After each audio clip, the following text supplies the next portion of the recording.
You usually expect the attic of an old London townhouse to hold, I don't know, nothing more than dust mites, forgotten tax records, maybe a broken chair. Right, just the ordinary quiet decay of time. Exactly. You certainly don't expect to squeeze through this small, unassuming door in the rafters and suddenly find yourself staring into the vast cosmic origins of an entire universe. Oh, absolutely not. I mean, it completely shatters the illusion that our mundane reality is all there is. Yeah. We prefer our attics and our lives really to hold measurable, categorizable things. Because it gives us a comfortable illusion of control, right? Exactly, yeah.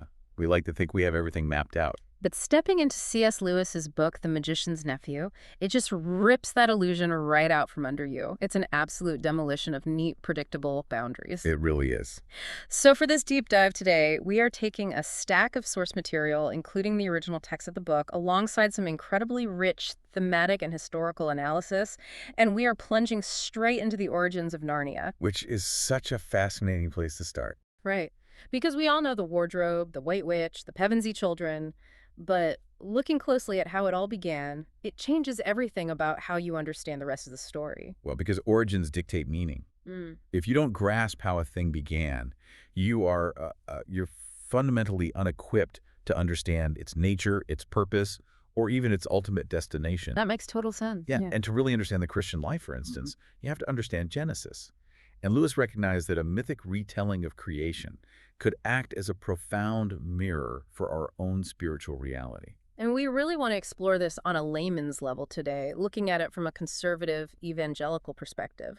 We want to see how this story can deepen your faith, help you understand the Bible more profoundly, and really inspire you to live for Christ in your daily life. That's the goal. It's not just a literary review, you know. Right. And to really get the weight of this, we have to drop into the historical friction Lewis built into the very foundation of the book. I mean, he published this in 1955.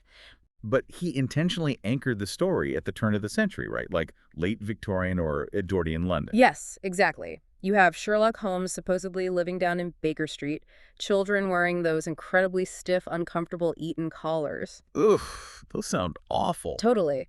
And a society governed by the strictest possible rules of proper decorum. It's an era defined by a really rigid sense of order. Housemaids, horse-drawn hansom cabs, high collars, and an absolute obsession with propriety. Right, and this is key.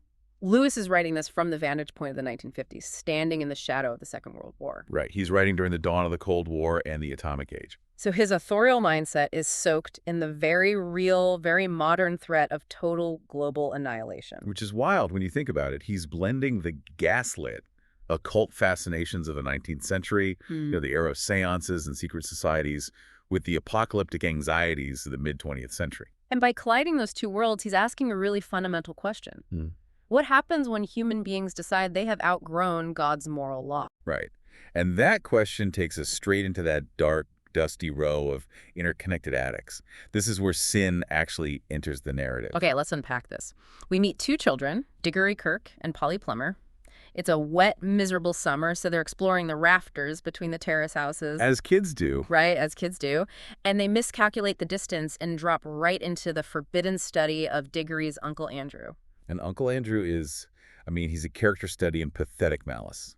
He's a tall, thin man with a sharp nose and this mop of wild gray hair. But his defining characteristic is just his vanity. He's incredibly vain. Oh, totally.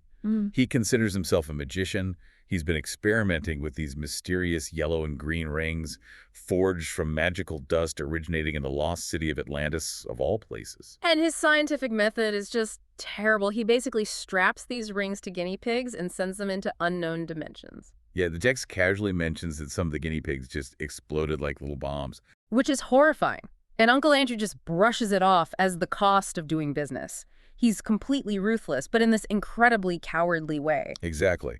When Diggory corners him and demands to know why he didn't just test the rings on himself, Uncle Andrew gets profoundly offended. He's appalled by the very idea. He is. He pulls himself up and says, a man at his time of life and in his state of health to risk the shock and the dangers of being flung suddenly into a different universe. He says he never heard anything so preposterous in his life. He basically views himself as the great general, right? The visionary who has to be protected at all costs, while he uses animals and then children as his expendable shock troops. Yeah, he tricks Polly into touching a yellow ring, which vanishes her instantly. And then he blackmails Diggory into taking the rings to go rescue her. It's despicable. It really is. But the justification he gives for his cruelty, that's the thematic anchor for the whole story. The core of it, yeah. He tells Diggory that rules about keeping promises or not hurting others are fine for little boys, servants, and women.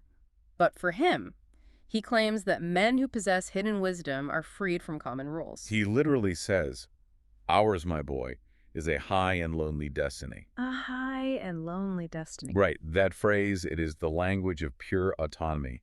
It is the core biblical definition of sin. Let's unpack the mechanics of that, because later in the story, Diggory and Polly end up in the dead, ruined world of Charn, and they accidentally awaken Queen Jadis. Who we eventually know as the White Witch, right? Yes, exactly. And she's this terrifyingly beautiful 7-foot-tall aristocrat, and they discover she literally murdered her entire world. Just wiped it out. Yeah, she killed every man, woman, child, and animal in Charn using a spell called the deplorable word, just to keep her sister from taking the throne. It's so chilling.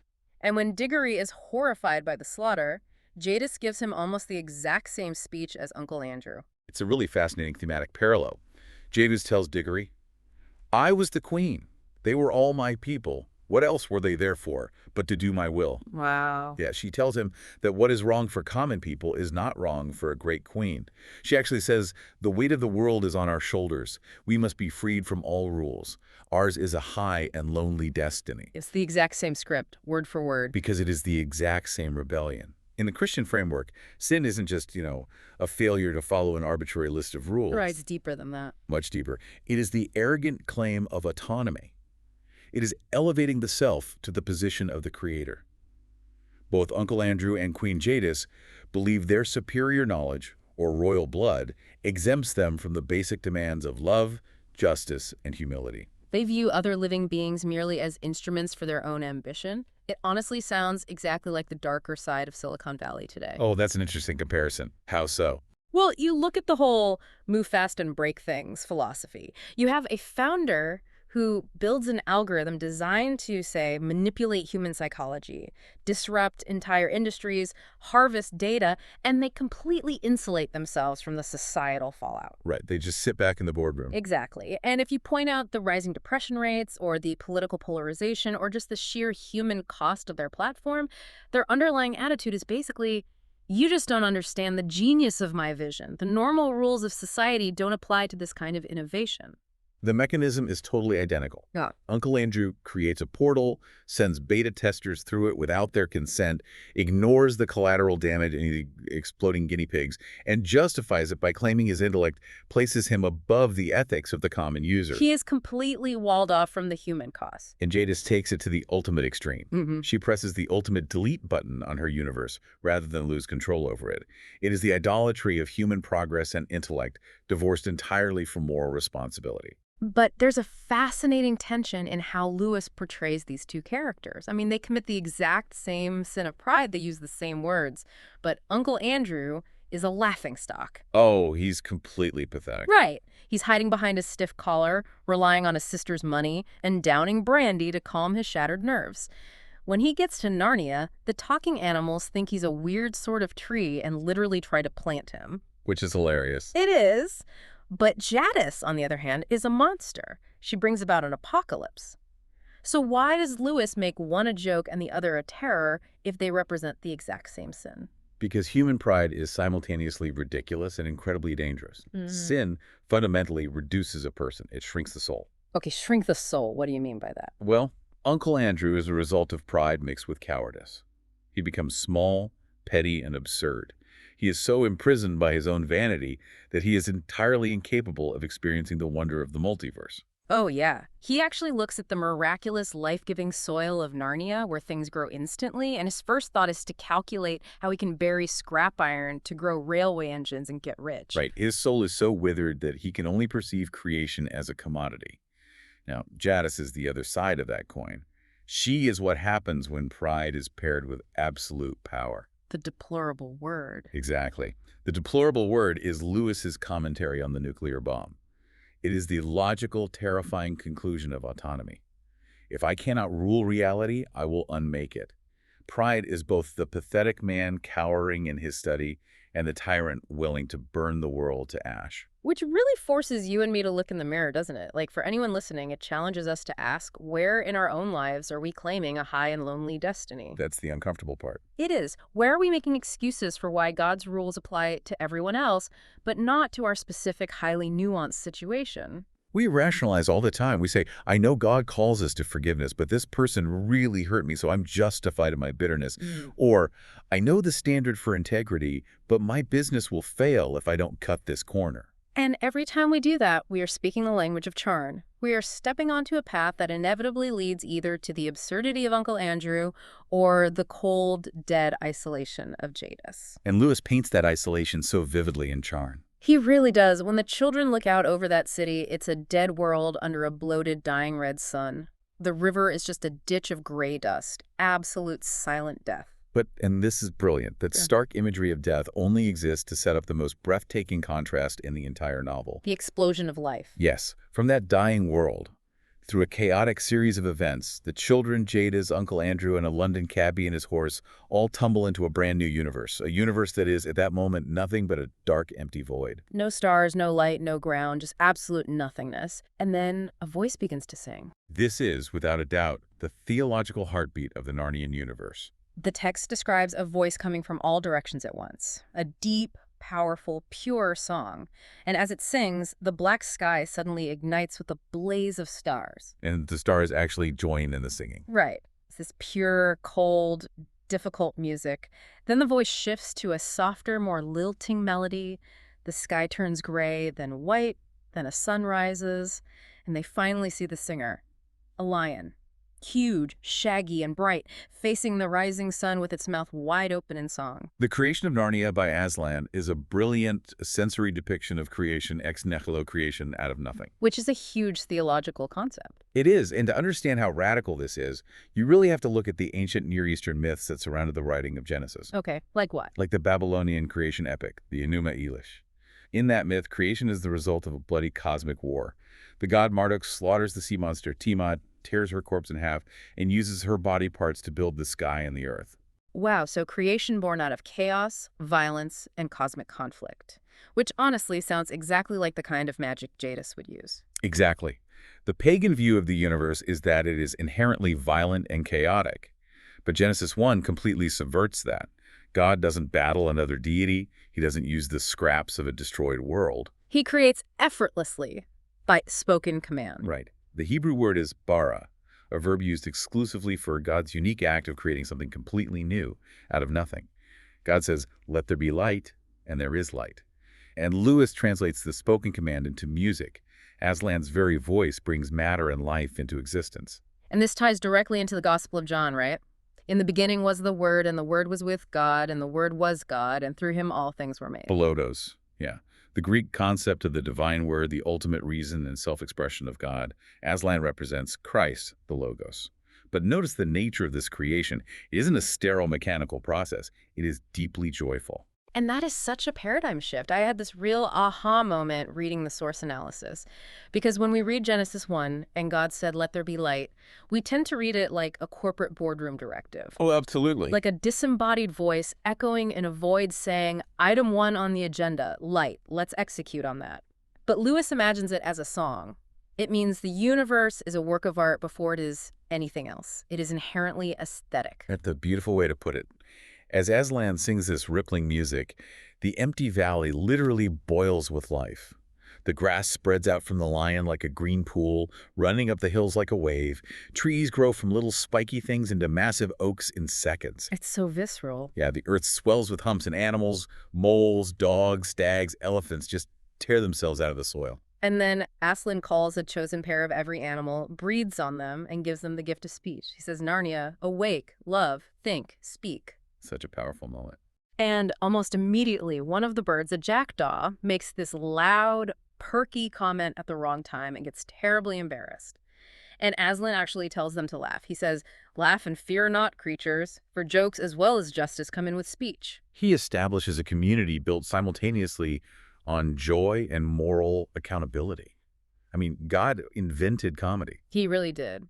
And if you let this sink in for a believer, it completely re-enchants the natural world. It frames the physical world not as an accident and definitely not as a necessary evil or a curse, but as a deliberate, joyful gift. Yeah, when you look at a tree or hear a bird or feel the wind, you aren't just observing cold biological processes.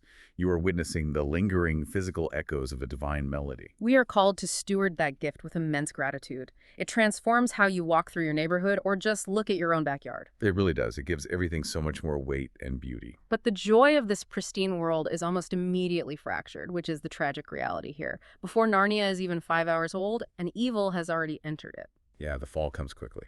Aslan looks at his council of animals, and then he looks directly at Diggory and says, "This is the boy who did it." Diggory is the one who brought Jadis into this untouched world. And this causal link shifts the narrative weight from the majesty of God's creation to the crushing reality of human responsibility. It's the transition from Genesis 1 and 2 into Genesis 3. Exactly. The perfection of the garden is disrupted by human agency. Now, to Diggory's credit, he doesn't dodge the blame. He confesses. He admits he struck a magical bell in Charn out of pride and curiosity, and Aslan commissions him to undo this wrong. Yes, can make it right. He tells Diggory he must journey far away over the mountains to a green valley with a blue lake. On a steep hill is a walled garden. Diggory must pluck one apple from the tree in the center of that garden and bring it back, uneaten, so Aslan can plant it to protect Narnia. So Diggory is given a winged horse. Fledge, who used to be the cabbie's horse, Strawberry, and together with Polly, they fly into the western wild. When they reach the top of the hill, Diggory approaches the high golden wall and the silver gates of the garden. And written on the silver gates is a poem. It's a warning that says, "Come in by the gold gates or not at all. Take of my fruit for others or forbear. For those who steal or those who climb my wall shall find their heart's desire and find despair." Lewis is weaving together an incredibly dense theological tapestry here. You have direct echoes of the Garden of Eden, the forbidden tree, and the divine warning from Genesis. Right, the imagery is unmistakable. The walled garden represents a sanctuary of obedience. The command is explicitly clear. You may take the fruit, but only for others. You cannot take it for yourself. So Diggory walks through the gates, leaving Polly outside. He finds the tree. The apples look and smell incredible. He's hit with a terrible thirst and hunger. But he obeys. He puts one apple in his pocket. A huge moment of restraint. Yeah, and then he looks up and Jadis is there. She's already in the garden. She ignored the gates and climbed the wall. She's already eaten an apple, and she looks stronger, almost immortal, but her face is deathly pale, and she immediately begins her psychological assault. To understand what happens next, we have to look at the Greek word parasmos, which is used in the New Testament book of James. Okay, parasmos. What does that mean? It's a word that can be translated as either trial or temptation, depending entirely on the intent behind it. God brings trials to refine us, to prove our faith and build our character. The adversary brings temptations to destroy us, to lure us into sin. In this walled garden, Aslan has given Diggory a trial, a test of obedience to refine his soul.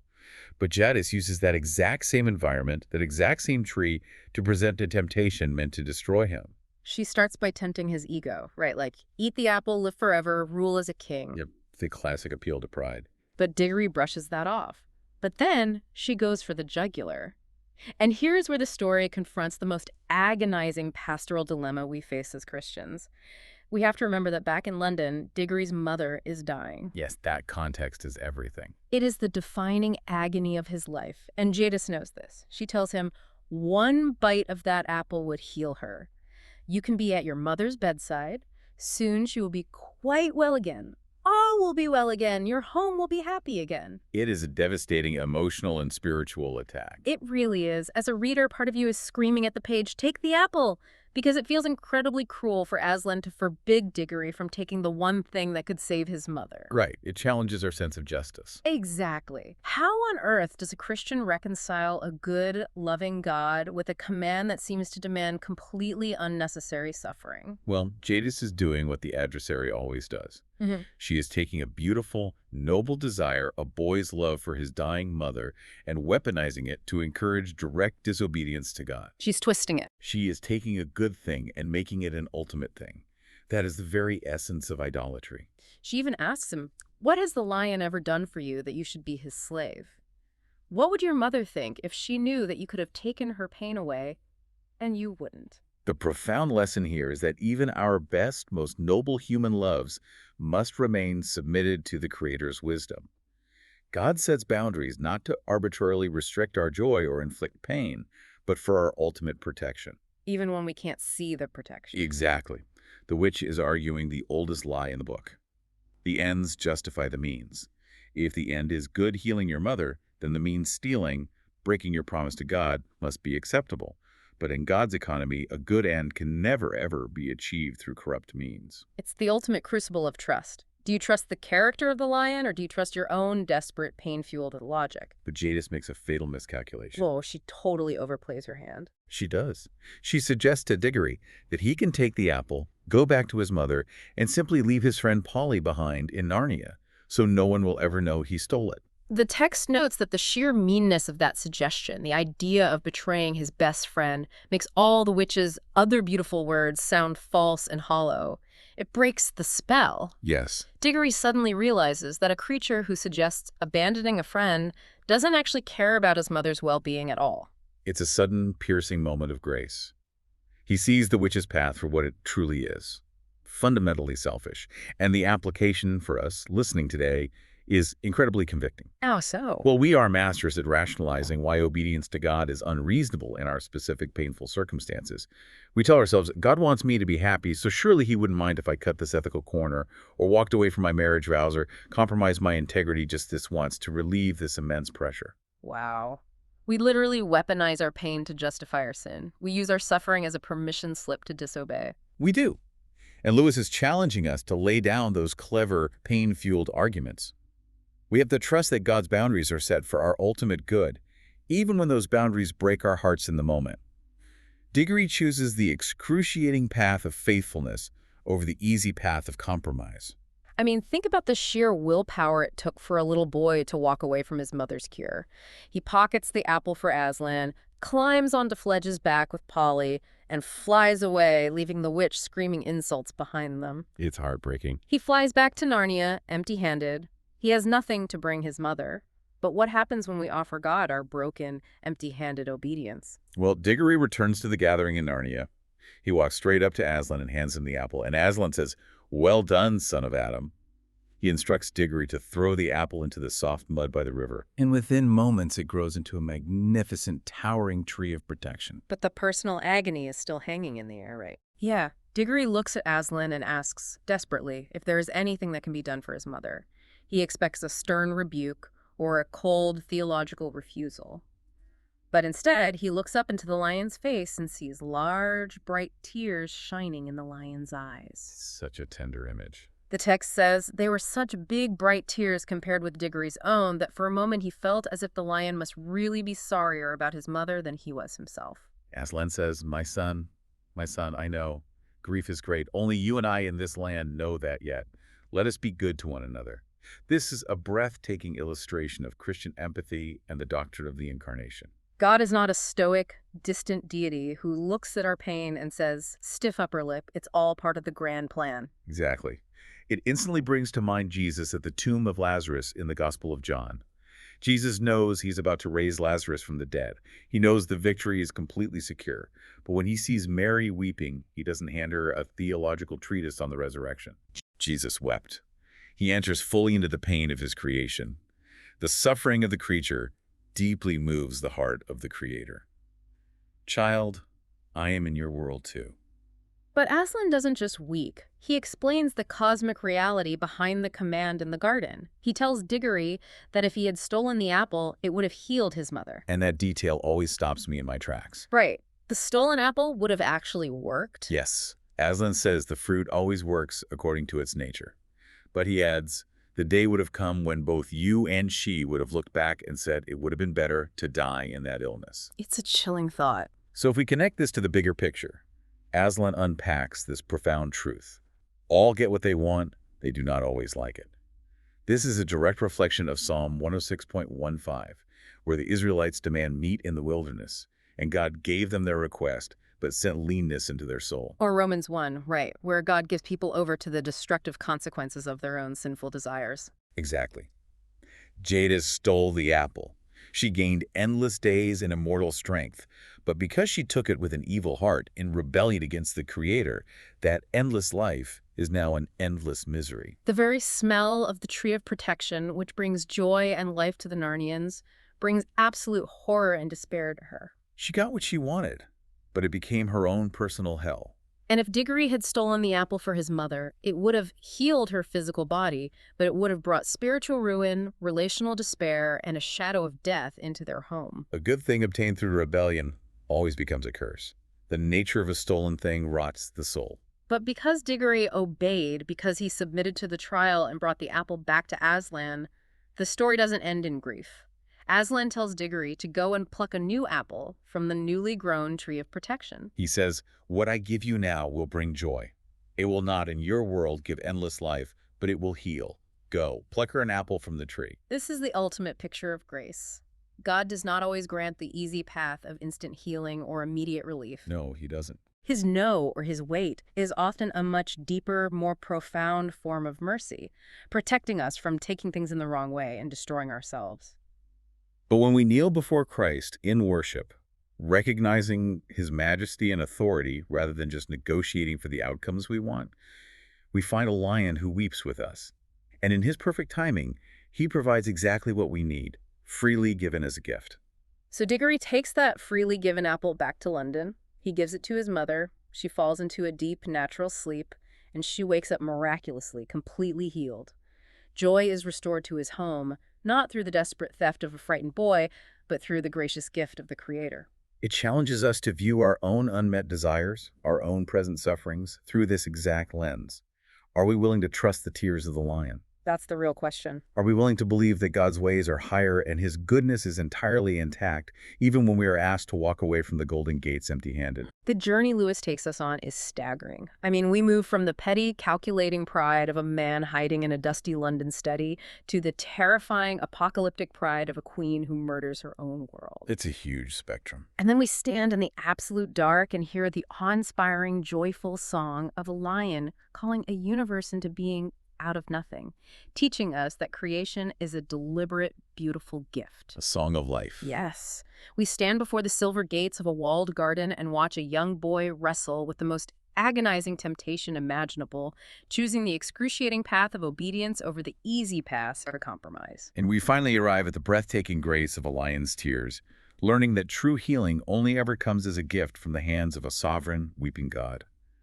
Lewis takes the deepest, most complex truths of Genesis, the Gospels, and the human condition, and he wraps them in a myth that completely bypasses our intellectual defenses and strikes straight at our hearts. He gives us a language to understand our own faith. It's just incredible.